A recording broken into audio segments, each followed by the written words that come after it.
దేవుని నామానికి మహిమ కలుగును గాక. దావీదు మహారాజు దేవుని సన్నిధిలో ఆయన ప్రేమను పంచుకొని ఆయన దేవుని యొక్క సన్నిధిలో ఒక పనిముట్టుగా వాడపడడానికి దావీదు దేవుని యొక్క కృపను పొందుకున్నాడు. కాబట్టి మనమందరం కూడా ఆ కృపను పొందుకున్నప్పుడు మనం ఏమైపోతాము? దేవునికి బిడ్డగా మారిపోతాము, దేవునికి సాక్షి నిలబడతాం. ఇక్కడ దావీదు మహారాజు ఏం చెప్తాడంటే 145:14 యెహోవా ఏం చేస్తాడంటే పడిపోయే వారిని అందరినీ ఉద్ధరిస్తాడంట. పడిపోయేవారిని, అంటే ఏమి? కష్టములో, నష్టములో, బాధల్లో, వేదనలోనే. ఇప్పుడు మన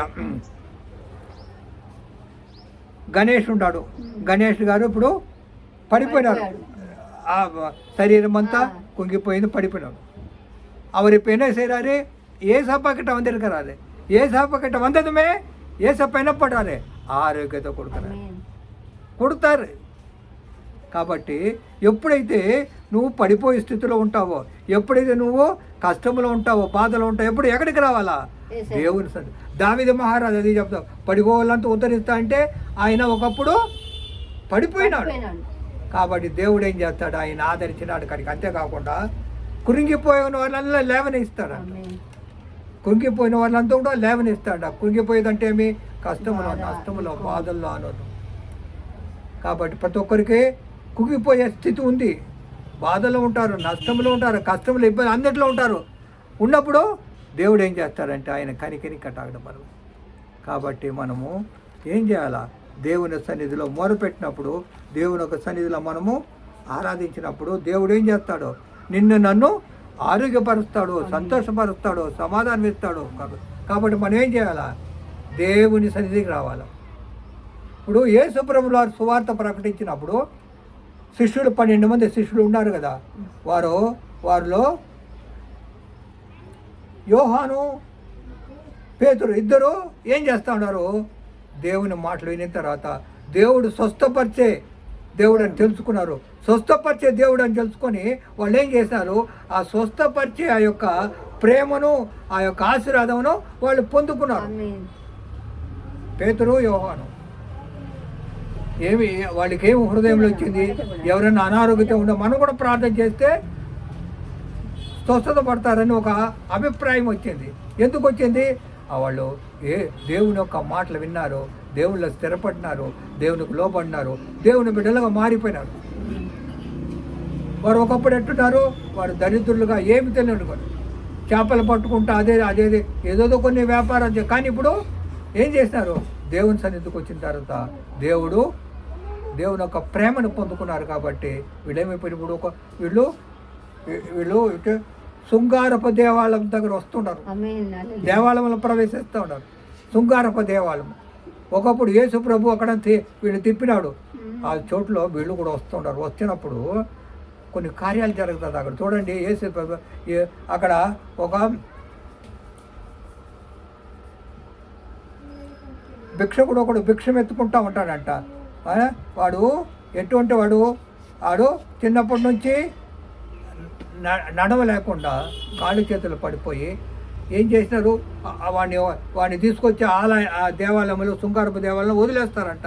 వాళ్ళు ఏం చేస్తారు? భిక్షం అడుక్కుంటూ ఉంటారు. భిక్షం అడుక్కుంటా ఉన్నాడు, సాయంత్రం తిరిగి ఇంటికి వెళ్ళిపోతారంట. ఇట్లా భిక్షం అడుక్కుంటూ ఉండేటప్పుడు అప్పుడు పేతురు, యోహాను ఆ యొక్క శృంగారపు దేవాలయంలో వచ్చినప్పుడు ఈ యొక్క అనారోగ్యంతో బాధపడే బిడ్డని, ఆ కుమారుని చూస్తారు. వాళ్ళు చూసినప్పుడు వాళ్ళకి మనసులో ఒక వేదన. మనం కూడా దేవుని యొక్క ప్రేమను పొందుకున్నాం, మనం కూడా స్వస్థత పరచాలని ఒక హృదయంలో వాంఛ కలిగి ఏం చేస్తారు? అక్కడికి వస్తారు. పేతురుని యోహాను దేవాలయం ప్రవేశించినప్పుడు వాడు చూసి భిక్షకుడు ఏమంటాడు? పేతురుని యోహాను వారిని తేరి చూసి మా తట్టు చూడు, వాడు ఏంటంటే భిక్షం అడుగుతుంటాడు. పేతురు యోహాను దేవాలయం పరిచినప్పుడు వాళ్ళు ఏం చేస్తాడు? ఈ భిక్షకుడు అయ్యా నాకు భిక్షమే అంటాడు. మనం కూడా ఏం చేస్తాము? మనము కొన్ని కష్టాల, నష్టాల, బాధలు ఉన్నప్పుడు మనం ప్రయాసపడుతూ ఉంటాము. డబ్బు కొరకు, లేకపోతే ఆహారం కొరకు, లేకపోతే ఎన్నో పని ప్రయాసపడి మన ప్రయాసలో మనం ఉంటాము. అదే ఈయన ఏం చేస్తున్నాడు? నడవలేడు. ఇంకా ఏం చేస్తా? భిక్షం అడుక్కుంటున్నాడు. అయ్యా అని అక్కడ ఎవరు పోతున్నారు? పేతురు యోహాను. యోహాను ఇద్దరు దేవాలయంలో వచ్చినప్పుడు ఎవరిని వీళ్ళిద్దరు ఏం చేస్తారు? ఆ యొక్క భిక్ష అడుక్కుని ఆయన చూసి తేరి చూస్తాడు. భిక్ష, అయ్యా నాకేమైనా ఏంటి భిక్షం అడిగి కూడా, అయ్యా మా దగ్గర భిక్ష వేస్తే దానికి ఏమీ లేదు, మా దగ్గర ఏమీ లేదు అని చెప్పి పేతురు యోహాను వాడిని తేరి చూసి మా తట్టు చూడమని వారి వద్దకు ఏమైనా దొరుకునేమని వారి ఎందుకు లక్ష్యం ఇచ్చాను. అంతటా పేతురు వెండి బంగారాలు మా యొద్ద లేదు, మాకు కలిగింది నీకు ఇస్తామని అక్కడ. అయ్యా మా దగ్గర బంగారం వెండి ఏమీ లేదు, డబ్బు లేదు, మాకు కలిగింది నీకు ఇస్తామంటున్నాడు. వాళ్ళు కలిగింది ఏముంది? దేవుని యొక్క మహిమ పొందుకున్నారు, దేవుని యొక్క నడిచినారు, దేవుని యొక్క కృపను పొందుకున్నారు, దేవుని యొక్క ఆయన అడుగుజాలు నడుస్తున్నారు. కాబట్టి దేవుడు చేసిన కార్యాలు వీటి చేస్తాను. అదేదో మనం కూడా ఏం చేస్తాం? మనం కూడా దేవుని సన్నిధిలో ప్రార్థన చేస్తూ ఉన్నప్పుడు వాక్య చదువుతాం. మనం కూడా ఏమి పద్ధతి, ఎవరినో ఒకరు అనారోగ్యంతో ఉంటాం, వారికి ప్రార్థన చేస్తాం.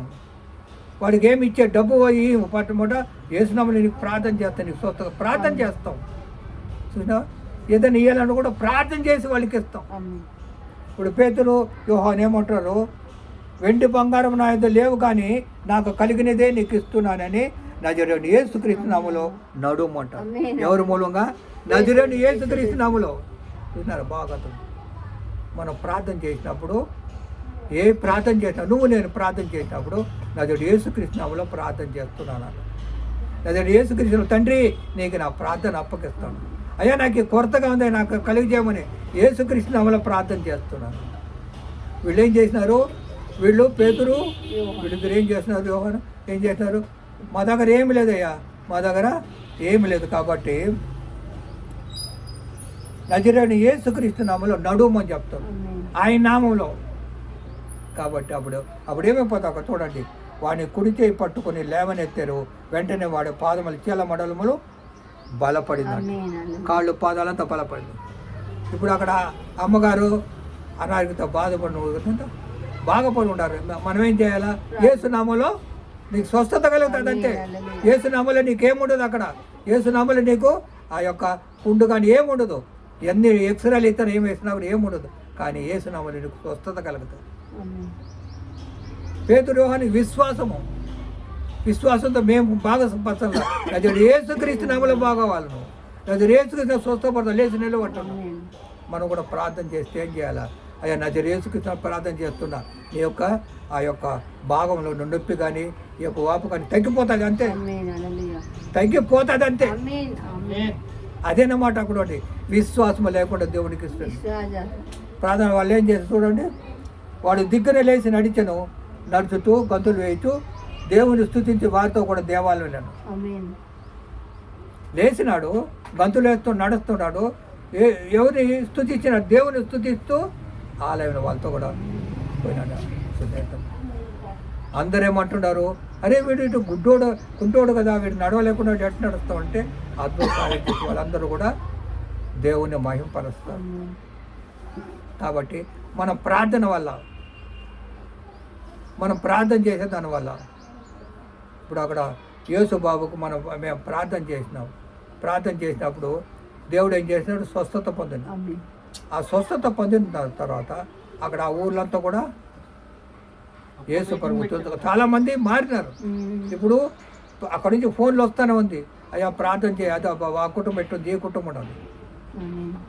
ఎందుకు? నజరేయుడు యేసుక్రీస్తు నామములో మనమేం చేసేదానికి అక్కడ బాగా గమనించండి. నీకు ఒక మాట చెప్తాను, ఎవరైతే అనారోగ్యంతో ఉంటారో వాళ్ళ యొక్క కుటుంబంలో ఉన్న సభ్యులు కానీ వాళ్ళు కానీ ఏం చేయాలంట? విశ్వాసముతో ప్రార్థన చేయాలి. ఆపాస్త్ర ప్రార్థన చేస్తారు వీరు కాదు, వాళ్ళు చేయాలా, మీరు చేయాలా. విశ్వాసముతో చేసినప్పుడు స్వస్థత కలుగుతారు. వాడు యేసుబాబు అమ్మ నాయన ఏమో ప్రార్థన చేస్తున్నారు, అయ్యా నా కొడుకు నువ్వు బాగు చేస్తాను నమ్ముతున్నాము, బాగా బాబు కానీ బతకపోతే మేమిద్దరు కూడా చచ్చిపోతాం, మేము కూడా వద్దు, అందరూ చచ్చిపోతాం మేమంతా. వాళ్ళ ప్రార్థన అట్టుంది. ఇక్కడ మన ప్రార్థన, అయ్యా నీ యేసు బాబు అంటే నీ బాబే కదా, నువ్వు బాగుపోతే ఇక్కడ పోతాం. ఈ రెండు వాళ్ళ ప్రార్థన మా ప్రార్థన ఎక్కడికి పోయింది? అక్కడ దేవుని క్రియ అక్కడ నుంచి దేవుడు అక్కడ స్వస్థత కలిగి జరిగించాడు. ఆమేన్. విన్నావా? ఇది అన్నమాట. కాబట్టి పడిపోయే వాళ్ళందరూ ఎవరో ఉద్ధరిస్తాడంట. యెహోవా పడిపోవాలని అందరూ ఉద్ధరిస్తాడు, కుంగిపోవని లేవనెత్తాడు. అంతేకాకుండా ఆయన గుండె చెదిరిన వారిని బాగు చేయువాడు, వారి గాయములు కట్టువాడు. ఆమేన్. గుండె చెదిరిన వారిని, గుండె చెదిరిన అంటే ఏంటి? కష్టం నష్ట బాధను ఇప్పుడు ఆ మాట పడుకుంటుంది. ఒకసారి 2 సార్లు చూస్తాం, చా అంట. చెదిరిపోతుంది మనకు. కానీ మన గుండె మన దగ్గర ఉండకూడదు, దేవుని దగ్గర అప్పచెప్పించాడు. దేవుడు ఏం చేస్తాడు? ఆ కార్యం. కాబట్టి మనం గుండె చెదిరిన వారిని దేవుడు ఏం చేస్తాడు? బాగుపరుస్తాడు. కాబట్టి అది ఏమి కీడు కాదు, వాపు ఉంటుంది, అది సహజమని ఉంటుంది. అక్కడ ఒత్తితో నొప్పి ఉందా? అవునండి. ఆమె పండుకొనే ఉండేది దానివల్ల కాదు. ఆమె లేచి కూర్చొని తిరిగింది అనుకో, సరిపోతుంది. లేచుకో, మోకరించి పడుకోవాలా, అట్నే పడుకున్నట్టు అదేమవుతుంది? నొప్పిలాగా కుండులాగా తయారు, అంతేగాని ఇంకేమి లేదు. కాబట్టి ఇప్పుడు ఇక్కడ పేతురు యోహాను ఏ విధంగా పనిచేయాలి? నజరు యేసుక్రీస్తు నామములో స్వస్థత. నువ్వు కూడా ఏం చేయాలి? ప్రార్థన చేయాలి. నజరు యేసుక్రీస్తు నామములో నీకు స్వస్థత కలుగును కాక ఆమేన్. నజరు యేసుక్రీస్తు నీకు స్వస్థత కలుగును కాక ఆమేన్ అటని ప్రార్థన చేయి. దేవుడు గొప్ప కార్యం చేస్తాడు. ఆమేన్. ఇప్పుడు గణేష్ గారు ఉన్నారు, గణేష్ இருக்கிறாரு. அவருக்கு இயேசு நாமத்தில் స్వస్థత.